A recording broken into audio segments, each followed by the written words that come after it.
एक तरफ विरसा तो दूसरी तरफ फातिमा, दोनों को अपने रास्ते से हटाने का फरमान ने पूरा पूरा बंदोबस्त कर दिया है, क्योंकि फरमान का कहना है कि जब तक ये दोनों उसकी ज़िंदगी में मौजूद हैं वो विरसा की प्रॉपर्टी को किसी भी सूरत हथिया नहीं पाएगा, जो कि उसकी ज़िंदगी का सबसे बड़ा मकसद है। कर लेता है फरमान विरसा की किडनैपिंग और फातिमा के कत्ल का इरादा। कहता है कि जब विरसा और फातिमा दोनों ही नहीं रहेंगी तो कौन गवाही देगा कि प्रॉपर्टी विरसा की है ना कि मेरी। ड्रामे की नेक्स्ट एपिसोड में आप लोग देखेंगे कि किस तरह से वकार विरसा से कहता है कि वो उससे बेपनाह मोहब्बत करता है और उसके बगैर अपनी ज़िंदगी गुजार नहीं सकता, लेकिन विरसा वकार की एक भी बात सुनने को तैयार नहीं होती।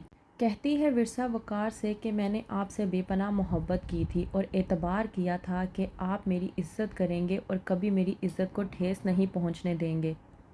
कहता है वकार विरसा से कि मेरी ज़िंदगी से दूर मत जाओ, मैं तुमसे दूरी अब बर्दाश्त नहीं कर सकता। वहीं पर विरसा वकार को जवाब देते हुए कहती है कि आप अकेले कहाँ हैं, आपके पास तो ज़ूबी है। अकेली तो मैं रह गई थी और अब भी मैं अकेली हूँ, और तकलीफ़ मैंने बर्दाश्त की थी और अब भी मैं ही तकलीफ़ बर्दाश्त कर रही हूँ। ये बात आप ना ही करें तो आपके लिए बेहतर होगा कि आपने किस किस तरह से मुझे अजियतें पहुँचाई हैं।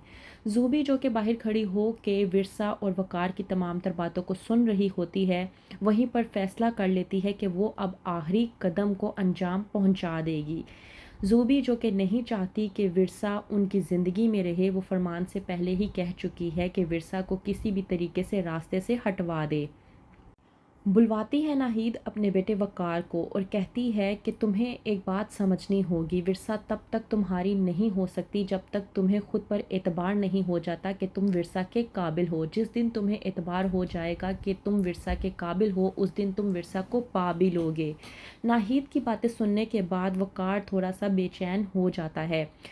वहीं पर दूसरी तरफ फरमान जो कि उस वक्त का इंतज़ार कर रहा होता है कि जब विरसा आकर घर के और पूरी प्रॉपर्टी के ओरिजिनल डॉक्यूमेंट निकलवा कर वकील के पास लेकर जाए, और ऐसा ही होता है। जब विरसा जाती है अपने घर पर ओरिजिनल डॉक्यूमेंट लेने के लिए तो वहीं पर फरमान विरसा पर नज़र गड़ाए रखता है।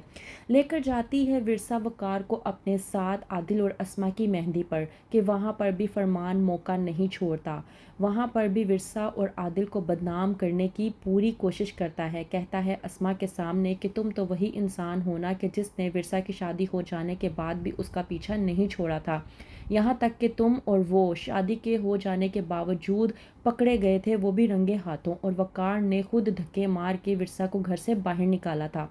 अस्मा जो कि आदिल की इन बातों को सुनने के बाद बहुत ही ज़्यादा गुस्से में आ जाती है। आदिल जो कि इस हद तक गुस्से में आता है कि फरमान का गिरेबान तक पकड़ लेता है और कहता है कि तेरी हिम्मत भी कैसे हुई कि तूने विरसा के ख़िलाफ़ इस तरह के अल्फाज बोले।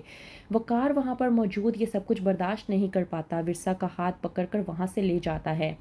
जाते हैं जब घर पे तो वहाँ पर ज़ूबी एक नया ही तमाशा खड़ा कर देती है। कहती है सबके सामने कि फरमान ने वहाँ आदिल की मेहंदी की रस्म में ये सबके सामने कहा है कि इसका और आदिल का अफेयर था। वहीं से विरसा जब उठकर जाने लगती है तो हारिस बोल उठता है और कहता है कि मैं बहुत अच्छे तरीके से जानता हूँ कि ऐसी कोई बात नहीं है विरसा, और मैं इस बात की गवाही देने के लिए तैयार हूँ, क्योंकि तुम्हें गुनहगार साबित करवाने में मेरा भी बहुत बड़ा हाथ था।